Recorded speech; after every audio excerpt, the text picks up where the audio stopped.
Hello दोस्तों, नमस्कार। बहुत बहुत स्वागत, वंदन और अभिनंदन है दोस्तों, और राम राम जय श्री राम। क्योंकि हम अयोध्या नगरी से हैं, इसलिए राम राम जय श्री राम करते हैं आप सभी को। और आप सबके बीच एक बहुत प्यारी, बहुत अच्छी गीत लेकर आई हूँ, जो चुटकुलेदार, मज़ेदार, धमाकेदार, बहुत बहुतदार हैं, और जो नाच गीत है। आप लोग गीत को फुल आवाज करके सुनिएगा। गीत कैसे लगी आप लोग कमेंट बॉक्स में ज़रूर बताइएगा, और गीत को बहुत अच्छे से सुनिएगा, समझिएगा कि इस समय गीत के माध्यम से किस चीज़ का सीजन चल रहा है। आप लोग गीत के माध्यम से सुनिएगा कि किस चीज़ का सीजन चल रहा है, और मज़ेदार है। आप लोग ज़रूर फुल वॉच करके सुनिएगा। लीजिए, देर न करते हुए स्टार्ट करते हैं।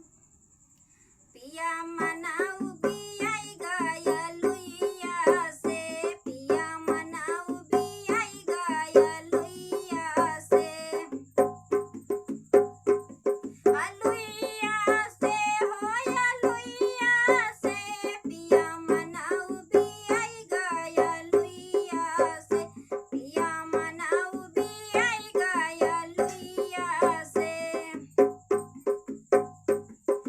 जाई के बाजरिया से कटहर लायावा, जाई के बाजरिया से कटहर लायावा, पियावा का कटावाई द्या ससुइया से, पियावा का कटावाई द्या ससुइया से, पिया मनाऊ बियाई गाया लुइया से, पिया मनाऊ बियाई गाया लुइया से।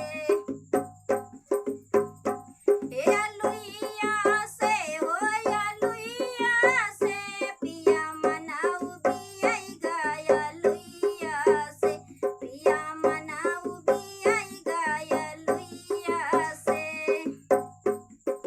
काटी धुआई के ससु मोरी रखली, काटी धुआई के ससु मोरी रखली, पिसवाई द्या मसाला जेठनिया से, पिसवाई द्या मसाला जेठनिया से, पिया मनाऊ बियाई गाया लुइया से, पिया मनाऊ बियाई गाया लुइया से।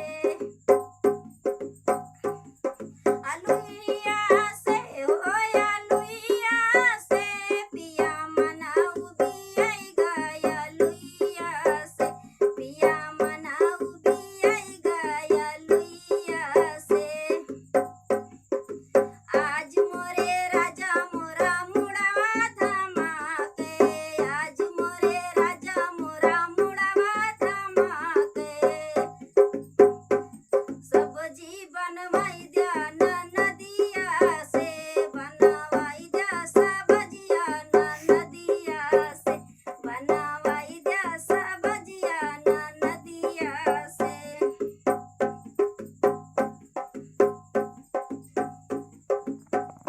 पिया मनाऊ बियाई द्या पिया मनाऊ बियाई गाया लुइया से, पिया मनाऊ बियाई गाया लुइया से।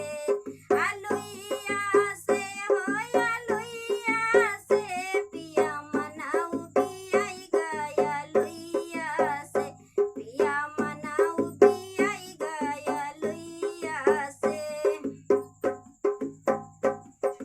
10-12 रोटी कटोरा भई सब्जी, 10-12 रोटी कटोरा भई सब्जी, राजा भूखिया ना लागई बेमरिया से, राजा भूखिया ना लागई बेमरिया से, पिया मनाऊ बियाई गाया लुइया से, राजा मनाऊ बियाई गाया लुइया से।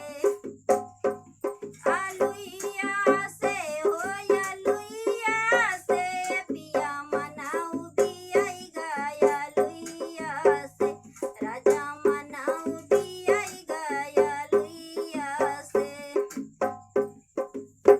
धन्यवाद दोस्तों। गीत कैसे लगी आप लोग कमेंट बॉक्स में ज़रूर बताइएगा, और गलती हो गई होगी तो क्षमा करिएगा। बहुत बहुत धन्यवाद।